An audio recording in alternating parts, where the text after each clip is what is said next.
Good afternoon all, welcome back to Beer Crony Beer Reviews. My name's Chris and today we're off to Mad Squirrel Brewery.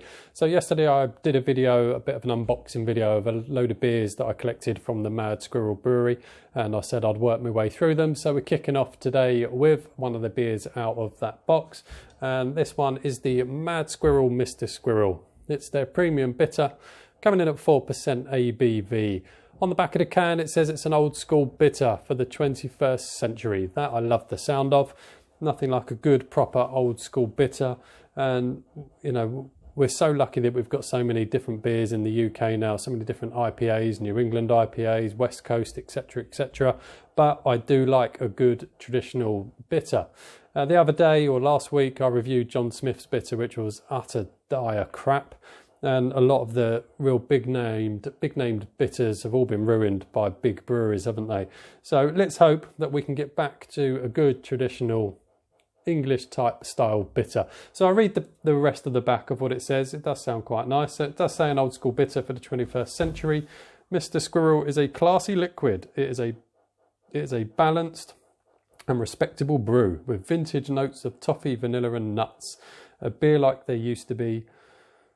Mr Squirrel is proof that these are the good old days of life. That would be great, wouldn't it, if we can get back to some good old proper bitters. So yeah, let's see. So let's get her in a glass. See how she sniffs. See how she... Well, no, that's not how I say it, is it? See how she looks, see how she sniffs, and see how she tastes. I like their cans, especially on the side. You get the ABV, you get the IBUs, and a few other bits as well. So that's quite nice that they have that displayed on the can.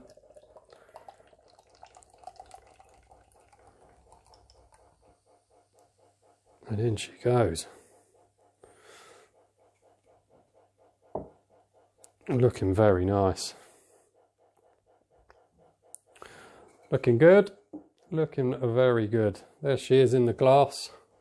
Not quite a full pint because it's only a 440ml can, but nice levels of carbonation going on in there. Don't know if you can see that. Lovely colour to it. A lovely one finger head, which is quite tight. Quite a tight, thick one finger head with really a real good carbonation going on in there, not over the top. Lovely colour as well, look at that. What a brilliant colour. Nice and goldenish.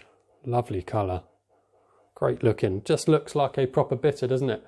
When you move it away from the light, it does change colour. It goes to more of a light chestnut colour. In front of the camera light, it is a bit more sort of orangey golden.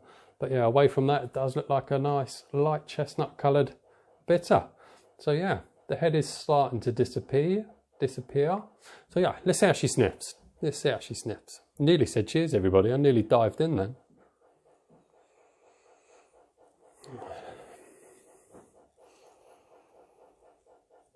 Not a huge amount going on the aroma.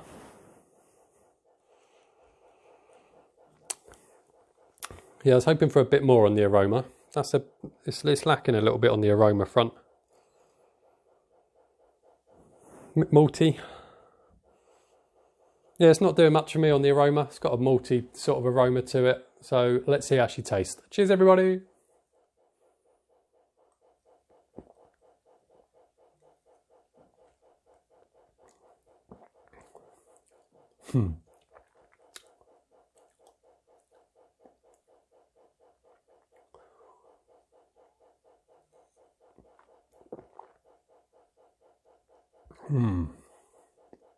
Now well, that's a good bitter.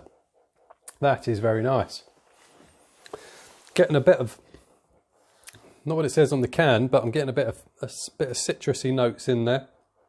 There's definitely a little citrusy ting to it. Nice sort of lovely bitter finish that you'd expect. Lots more developing. Really nice mouthfeel. Sort of medium-ish sort of mouthfeel. Really, really nice. Let's go for some more. Yeah, it's really got that sort of traditional old English sort of bitter finish on the mouth after you've swallowed it. And that sort of bitterness kind of lingers. Not metallic-y, but sort of in that kind of realm, that kind of bitterness to it.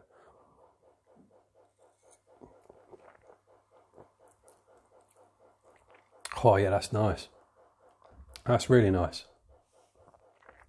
It's starting to feel a bit smoother in the mouth. It has got woody a woody essence to it, and the nuttiness is in there. And I suppose the woodiness would kind of hark back to what's on the can. Looks like a tree that's been cut down, doesn't it? It has got that woodiness to it and nuttiness to it. Really, really nice. Nice and malty. You get a nice sort of caramel in there. It says vanilla on the can. I certainly don't get any vanilla, but it's got a caramel stroke toffee on it. That's coming in the sort of the middle of the palate. You get a bit of a citrus type on the front. In the middle, it starts moving into that caramelly toffee, and then on the back, you get that traditional sort of bitter feel that you get from a good proper bitter. That is really, really nice, really enjoyable. Really, really still nothing going on aroma-wise. But I'm not bothered about the aroma when it tastes as good as this.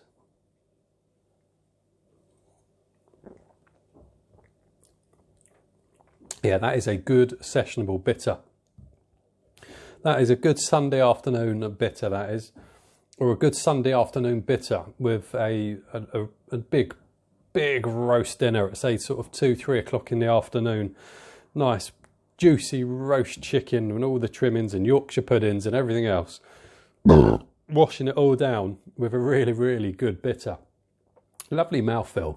Really does feel good. It really does feel good in the mouth. You know, there is carbonation in there, but that's not overpowering.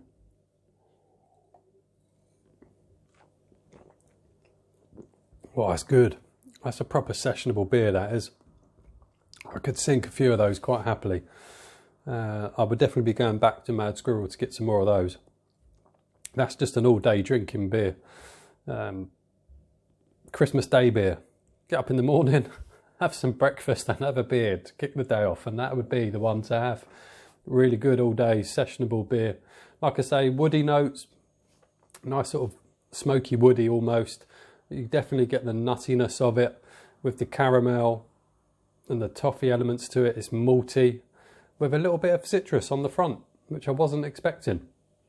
All round, really, really nice. Really good bitter. And again, I don't know why people drink shit like John Smith's and Tetleys that have been ruined when there's this out there. But I suppose it's getting it out there, isn't it? And it's getting it out there and getting it appealing to the right people. Because whilst I do love Mad Squirrel's artwork, I think it's fantastic. And you know when you've got a Mad Squirrel can in your hand, who's that going to appeal to? It certainly appeals to me, and I'm 45. And I do like a good bitter. But I think if we're looking at people that are a bit older and you wanted to get them off the crappy John Smiths, I think the can needs to appeal as well. But I think once they taste it, all is good. Hopefully Mad Squirrel can get these in some supermarkets, etc. And hopefully if some bigger names will review it. Because it's worth it. It's worth being out there. And it's worth educating people on decent bitters. And that is a really, really decent bitter. Thoroughly enjoying that.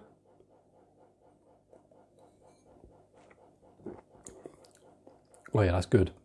I'll definitely be going back for some more. So well done, Mad Squirrel. That's a fantastic beer. Hope you've enjoyed the review, everybody. Give it a like if you like it. If you don't. I don't mind either way. If you're not subscribed, give it a subscribe as well. That'd be really, really nice. But above all, have a fantastic day, evening, morning, whatever it is you're doing. Have a great one. I'll see you on the next one. Take care, everyone. Bye now.